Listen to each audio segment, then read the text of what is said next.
하나님의 말씀은 예레미야 17장 11절 말씀 되겠습니다. 함께 봉독하겠습니다.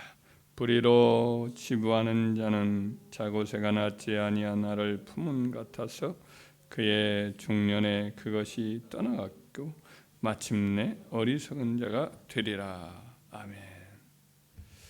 오늘 본문의 말씀에 새 한 마리가 소개가 되고 있는데 이제 자고새라는 새입니다. 이 자고새는 이 꿩과에 속해 있는데 메추라기하고 좀 비슷한 하여튼 작은 꿩 같은 아주 크지도 않고요. 비둘기 정도, 비둘기보다 좀 못할지도 모르겠는데요. 하여튼 색깔도 좀 알록달록하고 예쁘고 그래요. 근데 이 새가 한 번에 한 10개에서 12개 정도의 알을 이렇게 품는답니다. 부화 기간은 한 24일에서 26일 정도가 돼요. 이 새는 알을 품으면 거의 24일 동안에 거의 먹지도 않고 꼼짝도 않고 이 알을 열심히 품습니다. 그런데 이제 자고새가 잠깐이라도 자리를 비운 사이에 이제 그 새의 포란하는 것을 알을 품고 있는 것을 지켜보고 있는 새가 있는데 이게 탕란새가 그래요. 다른 새에게 알을 이렇게 맡겨서 키우는, 자기는 알을 기르지 않고 알을 품는 수고를 하지 않고 남의 집 보금자리에다가 알을 이렇게 놓고 대신 기르게 만드는, 먹이까지 다 어린 때는 또 줘야 되지요. 독립할 때까지 기르는, 남에게 다 맡겨서 기르는 그런 것을 이제 탕런이라고 하는데, 뻐꾸기가 그런 것으로 유명합니다. 뻐꾸기는 나무새의 보금자리에다가 자기 알을 이렇게 몰래 갖다 놔서 그 새로 하여금 이렇게 기르게 만드는 일을 합니다. 그런데 뻐꾸기는 좀 자라면 다른 새들보다 보통 이제 그 작은 새에다 갖다 놓으니까 다른 새들보다 이 새가 커요. 크면 한참 자라나가 나무 새들을 다 떨어뜨려 버립니다. 보금자리에서 떨어뜨려서 죽이고 자기 혼자 그 모든 먹잇감을 다 이렇게 먹고 자라나는데, 나중에는 자기 어머니 아니니까 자기 어머니 새가 와서 불러요. 그럼 따라가 버립니다. 그럼 자고새는 그렇게 그냥 알을 품고 또 먹이고 그냥 그 자기보다 훨씬 몇 배나 어린 그 새가 있는데 거기다 맨날 벌레 잡아주고 했던 수고가 헛돼 버려요. 그러니까 이렇게 같이 탕란한 새 때문에 그럴 수도 있고 그러기도 하는데, 또 이렇게도 보기도 해요. 그 자고새가 알 욕심이 많아요. 새끼 욕심이 많아요. 그래가지고 나무집 새 알까지도 훔쳐와서 기른답니다. 그렇게 해서 길렀지만 나무집 새는 결국은 어때요? 아무리 애쓰고 길러도 결국 떠나가 버리는 거예요. 나무새가 되는 거죠. 여하튼 자고새가 그토록 정성스럽게 알을 품고 또 먹여도 그 수고는 끝내는 헛수고가 되어버리는 거죠. 오늘 본문의 말씀은 어떤 의미에서는 이제 후자의 경우겠어요. 나무 알을 다른 자기가 낳지 않은 알을 자기가 품었지만은 결국은 때가 되면 떠나버리는 그와 같은 것을 두고 여기서 예로 든 것으로 보여집니다. 이와 같이 자고새의 허무함처럼 불의함으로 재물을 모은 자들은 때가 되면 다 재물을 잃어버리고 만다라는 것을 우리 선지자를 통해 하나님이 말씀을 합니다.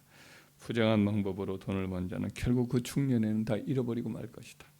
땀 흘려 벌지 않고 나무 아이들을 훔치거나 나무 권리를 훔치거나 비정상적인 방법으로 경쟁해서 나무 재산을 다 수탈하거나, 그러면 하나님이 그것들을 다 날아가 버리게 하거나 그걸 누리지 못하도록 한다는 거지요. 성경은 정직하게 재물을 모으라 이렇게 말씀합니다. 그래서 잠언서에 보면 의를 겸한 적은 소득이 불의를 겸한 많은 재물보다 소득보다 더 낫다 이렇게도 말씀을 하죠. 제자는 계속 이렇게 말합니다. 잠언 13장 11절에는 망령되이 얻은 재물은 점점 추락하고 손으로 모은 것은 늘어가느니라. 망령되이 얻었다는 것은, 얻은 재물이라는 것은 뭐 여러 가지 이제 부정한 수단으로, 불의한 어떤 방법으로 재물을 이렇게 끌어모은 거죠. 그 돈은 점점 잃어버려지지만 손으로 모은 것, 땀 흘려 정직하게 모은 것은 점점 늘어간다.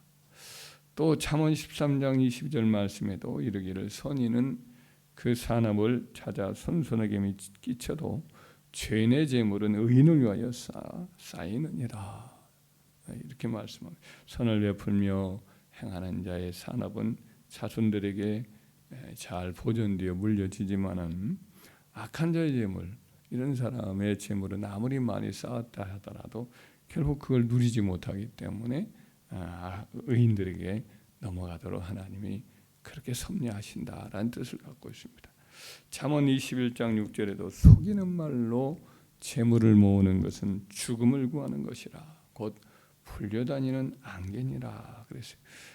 이렇게 안개가 딱 끼었다가도 바람이 불면 싹 사라져 버리고 없어지는 것처럼 속이는 말로 재물을 모으는 이런 사람은 결국 그로 인해서 화를 당하고 죽임을 당하고 만다라는 거죠.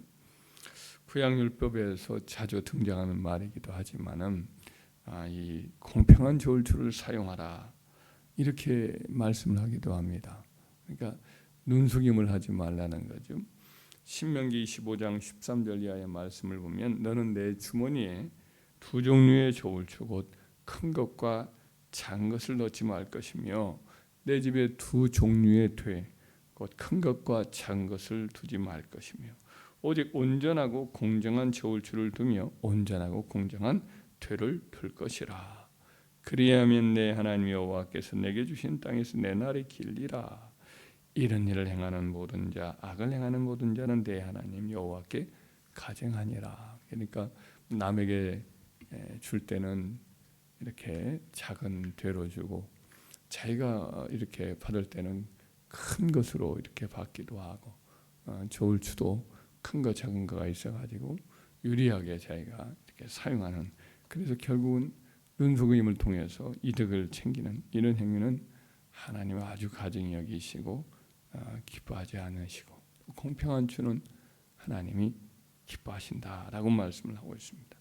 그래서 이런 모든 말씀은 일관되게 불의한 방법, 어떤 끝없는 탐심, 눈을 속이는 방식으로 해서 재물을 모으지 말아야 한다는 거지요. 욕심을 내어 나무알까지 훔쳐서 보금자리를 품었으나 결국은 이제 그 새들이 떠나버리고 자기를 어미라고 부르지 않고 훌훌 떠나버린단 말이죠. 참 허무하죠. 또 그렇게 해서 떠나간 새는 자고새의 경우에는 나중에 와가지고 뻐꾸기 알이 이제 커서 같으면 또 다시 자기 알을 거기다 또 갖다 놓는다는 거예요. 계속 헛수고를 하는 거지. 자고새 입장에서 또 거기다 또 자기 알을 이렇게 갖다 심어놓는. 그래서 참 고생만 계속하는 거죠.